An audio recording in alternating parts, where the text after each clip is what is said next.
ابرو دین محمد کی بڑھانے والے.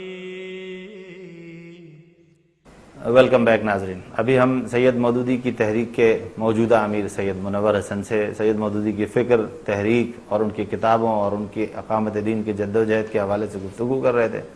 بر صغیر میں اس تحریک کی ابتدا اس بر صغیر سے ہوئی. یہاں کی بات ہو رہی تھی، بنگلہ دیش میں کتابوں پر پابندی کی بات ہو رہی تھی. لیکن ایک اور تاثر ہے، ایک عجیب و غریب مخمصہ ہے. لوگ یہ کہتے ہیں کہ سید مودودی اور امام حسن البنا، ان دو شخصیات کو آج کل جوڑا جا رہا ہے. مغرب کا یہ مزاج بن گیا ہے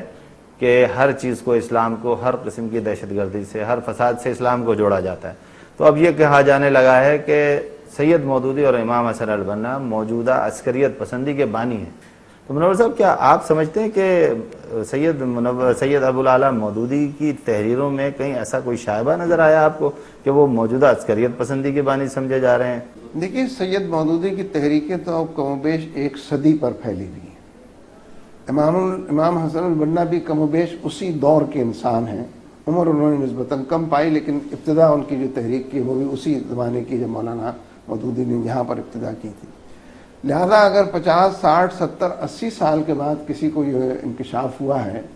تو یہ خود اس کی بے خبری کی، کم عقلی کی دلیل بھی ہے،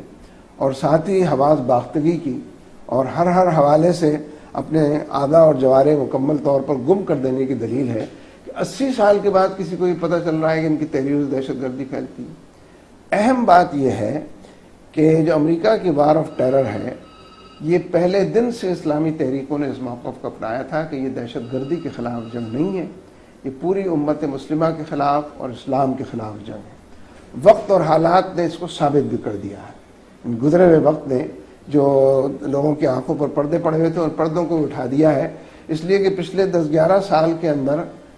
کسی ایک ہندو کو دہشت گرد نہیں قرار دیا گیا، چاہے اس نے جتنی بھی بابری مسجدیں ڈھا دی ہوں، جتنے بھی اقلیتوں کا قتل عام کیا ہو. کسی ایک یہودی کے نام یہ قرہ فعال نہیں نکلا، چاہے وہ غزہ کا محاصرہ کیے ہوئے اور لوگوں کو بھوکا اور پیاسا رکھتا ہو. کسی ایک عیسائی کے بارے میں یہ فیصلہ نہیں آ سکا کہ وہ بھی دہشت گرد ہو سکتا ہے. برف گرتی ہے تو بیچارے مسلمانوں پر یہ سارے قرہ فعال افغانستان اور عراق اور پاکستان اور صومالیہ اور چیچنیا، ہر جگہ مسلمانوں. اس لیے یہ پوری وار اور ٹیرر جو ہے یہ مسلمانوں کو ایلیمنیٹ کرنے کے لیے، ان کے وسائل پر قبضہ کرنے کے لیے، ان کی قیادت کے ذریعے بھی، حکمرانوں کے ذریعے بھی مسلمانوں کو زک پہنچانے کے لیے، اور جو اسلامی تحریکیں اور رجوع اللہ کی تحریکیں اور جہادی تحریکیں ہیں ان پر قدغن لگانے کے لیے ہے. لیکن یہ ہے کہ پھوکوں سے یہ چراغ بجھایا نہ جائے گا. یہ تحریکیں آگے بڑھ رہی ہیں اور سب کچھ کے باوجود ان کی منزل کو کھوٹا نہیں کیا جا سکتا. یہاں منور صاحب ایک سوال اور آ جاتا ہے.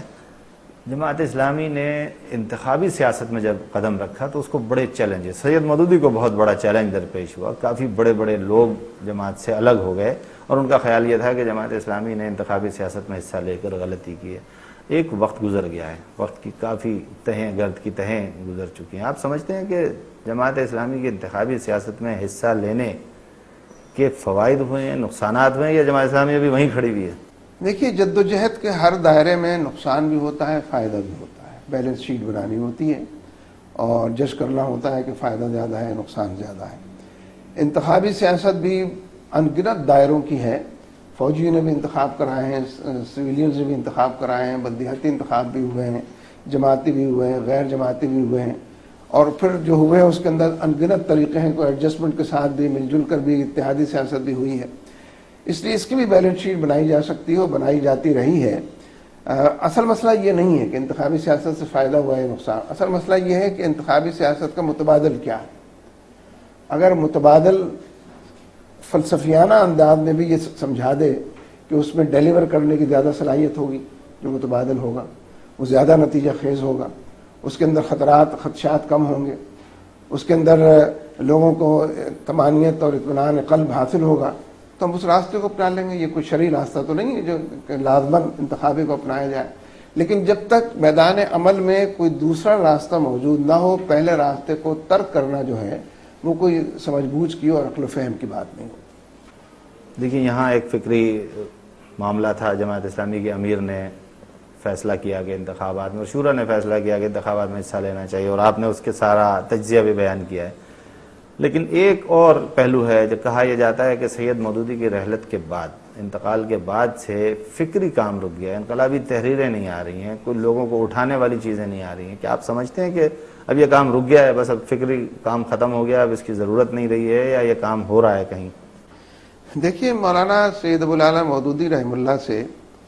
ان کے آخری زمانے میں بھی یہ سوالات کیے جاتے رہے، جس کا جواب ریکارڈ پر موجود ہے کہ مولانا نے یہ فرمایا کہ جو تفہیم القرآن میں لکھ رہا ہوں یہ مستقبل کے لیے ہے، اور یہ مستقبل کا لٹریچر فراہم کرے گی، مستقبل کی ذہن سازی میں تفہیم القرآن کی مدد ملے گی۔ میں اس میں ایک اضافہ کرنا چاہتا ہوں کہ تفہیم الاحادیث جو مولانا کے 8 جلدوں میں آئی ہے اور بڑی محنت اور مشقت کے ساتھ تیار ہوئی ہے، اس کو بھی اسی کا حصہ سمجھنا چاہیے کہ تفہیم القرآن اور تفہیم الاحادیث یہ دونوں مل کر مستقبل کی نقشہ گری بھی کرتی ہیں، اور آنے والے اور نئے اپروچ کرنے والے انسان کو تحرک اور جستجو کا اور پرجوش انداز کے اندر آگے کی طرف بڑھنے کا دائیہ بھی دیتی ہیں۔ لیکن دیکھیے، زیادہ اہم بات یہ ہے کہ تحریکیں ساری عمر فکری کام نہیں کیا کرتی، اور فکر کوئی ایسی نابالغ نہیں ہوتی اور کمزور نہیں ہوتی کہ جو 2-4 سال میں مرجھا جائے اور چھوئی بوئی کا درخت ثابت، اس کو فکر نہیں کہتے۔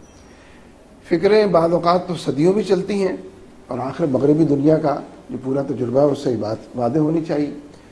کہ آج کل بھی جن لوگوں کو مغربی دنیا فلاسفر مانا جاتا ہے وہ آج کے دور کے تو نہیں، پچھلے 50 سال کے بھی نہیں، اس سے بہت پہلے کے ہیں، چاہے وہ جمہوریت کا حوالہ ہو، چاہے فرائڈ کا حوالہ ہو، کسی اور کا۔ لیکن بدرجہ اولا اسلامی تحریکوں میں کیونکہ بنیاد تو قرآن و سنت ہے، نبی اکرم صلی اللہ علیہ وسلم کا اسوہ ہے، اور قرآن پاک کی رہنمائی اور روشنی اور ہدایت ہے، اور جدوجہد اور کشمکش کے سارے عنوانات نبی صلی اللہ علیہ وسلم کی جدوجہد کے اندر مضمر، پنہا اور کہکشاں کی طرح سجے ہوئے نظر آتے ہیں۔ اس لیے ہم یہ سمجھتے ہیں کہ یہ جس لمحہ تاریخ سے اس وقت تحریک گزر رہی ہے، اس لمحہ تاریخ میں جدوجہد کے 100 سے زیادہ مورچے اور محاذ اور میدان کھلے ہوئے نظر آتے ہیں، اور رہنمائی اس فکر کے اندر موجود ہے جس کے مطابق لوگ فیصلے بھی کرتے ہیں، ان فیصلوں سے لوگوں کو آگاہ بھی کیا جاتا ہے۔ تو یہ مرحلہ خالصتاً جدوجہد کا، کشمکش مول لینے کا، اور اپنے آپ کو کچھ کر گزرنے اور کسی کارگزاری کے لائق بنانے کا مرحلہ ہے۔ اس لیے وہ فکر کافی بھی ہے، ثابت شدہ بھی ہے، رہنمائی اس کے اندر مکمل موجود ہے، اس کے مطابق فیصلے جو ان پر عمل درآمد کرانا جو ہے، یہ جو تقاضے کرتا ہے انہیں کو آگے بڑھانا چاہیے، اس کے مطابق گفتگو ہونی چاہیے۔ منور صاحب، ایک بڑا اہم سوال آج کل کے دور میں، جماعت اسلامی جہاد کی حمایت کرتی ہے، سید ابوالعلا مودودی نے بھی جہاد کی حمایت کی، پشتیبانی کی، اعلان کیا، لوگوں کو وہاں پر لگایا کہ آپ جائیے اور جہاد کی پشتیبانی کریں، آپ بھی یہی کر رہے ہیں، جماعت اسلامی جہاد کی حمایت کرے۔ آج کل تو آپ دیکھیں کہ برطانیہ سے کچھ لوگ آئے ہوئے ہیں، انہوں نے کہا کہ وہاں کا نوجوان جہاد کا نام لیتے ہوئے ڈرتا ہے، آپس میں گفتگو کرتے ہیں تو کہتے ہیں وی آر ٹاکنگ اباؤٹ جے، تو وہ جے کہتے ہیں، جہاد کا لفظ بھی نہیں لینا چاہتے۔ تو آپ کو خدشہ نہیں ہے کہ جماعت اسلامی جہاد کا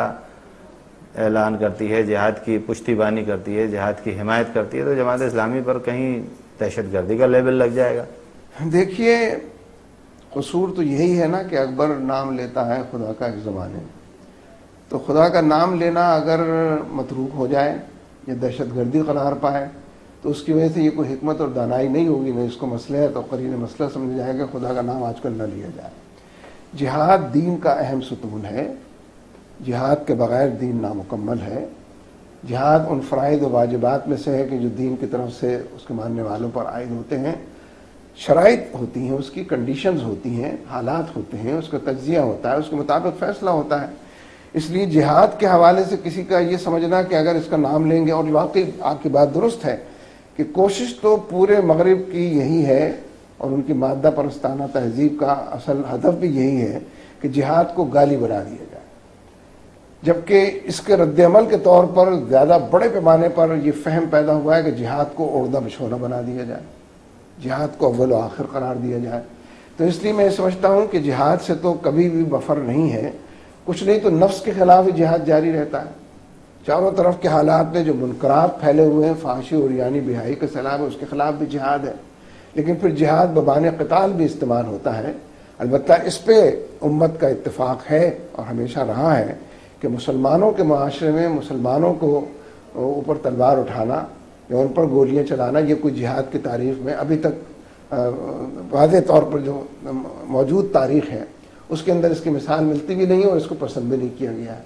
تو اس لیے ہم یہ سمجھتے ہیں کہ اس وقت جو جہاد ہو رہا ہے اور جن جن جگہوں پر ہو رہا ہے وہ سارا بابرکت جہاد ہے، ہم ان سب کی تائید کرتے ہیں، چاہے وہ کشمیر کا جہاد ہو، افغانستان کا جہاد ہو، چیچنیا کا جہاد ہو، فلسطین کا جہاد ہو، اور پھر مظلوم طبقے ہیں، پسے ہوئے لوگ ہیں جن کے حقوق سلب کر لیے گئے ہیں، جو بزبان حال ظلم کی داستان سنا رہے ہیں، مظلوموں کی حمایت کے اندر اور ظالموں کے خلاف اٹھنا یہ خود بڑا جہاد ہے۔ تو اس لیے اس وقت تو دنیا میں کئی عنوانات جہاد کے حوالے سے جانے پہچانے جاتے ہیں اور ہم ان سب کی تائید کرتے ہیں، دھامے درہمے قدمے سخنیں، نعروں کی دنیا میں بھی، نظریات کی دنیا میں بھی، اور تائید کی دنیا میں بھی۔ منور صاحب، جس وقت آپ سید مودودی کی تحریک سے، ان کے فکر سے متاثر ہوئے، آپ نوجوان تھے اور نوجوان ہونے کے ناطے آپ نے اس فکر سے متعارف ہونے کے بعد اس کا حصہ بننا پسند کیا۔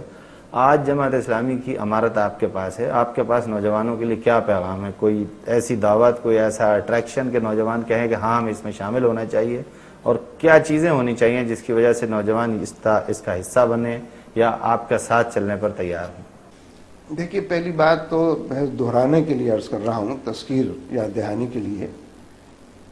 کہ 14 صدیوں سے دعوت تو ایک ہے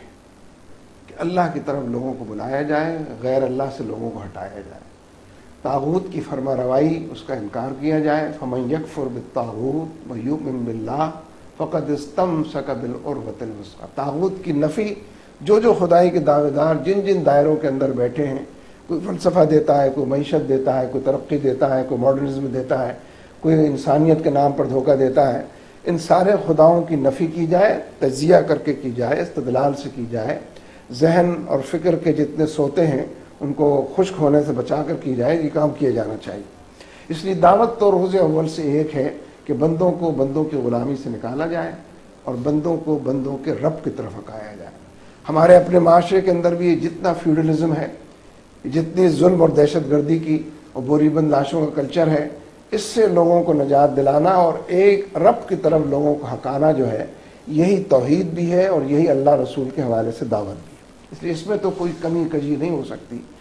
آج کے نوجوان کو بھی اصل میں مولانا مودودی کا بنیادی کمال ہی یہ ہے کہ ان کی تحریر، مثال کے طور پر ان کی کتاب ہے تنقیحات، 70 سال پہلے کی تحریریں ہیں ساری، لیکن اس قدر تازہ بتازہ ہیں اور مغربی تہذیب کے حوالے سے، وقت کے سیکولرزم کے حوالے۔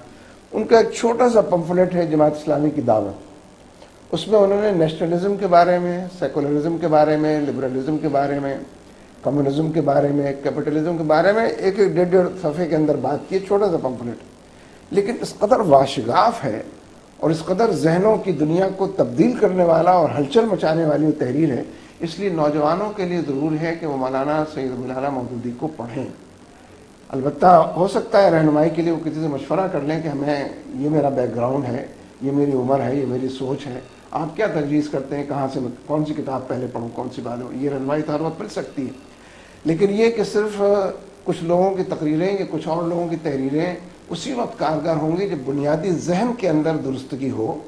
اور وہ تمام خرافات سے، شرک سے، بت پرستی سے اور بدعات سے پاک بھی ہو اور وہ سنت کی طرف مائل ہو اور شریعت مطہرہ کو لے کر اٹھنے والا ہو، تو وہ ذہن جو ہے مولانا مودودی کی تحریروں سے بنتا ہے اور اس کے نتیجے میں پھر باقی لٹریچر بھی کارگر ثابت ہوتا ہے۔ منور صاحب، ہماری آپ کی گفتگو جاری رہے گی۔ ناظرین، ابھی منور صاحب سے ہم بات کر رہے تھے نوجوانوں کے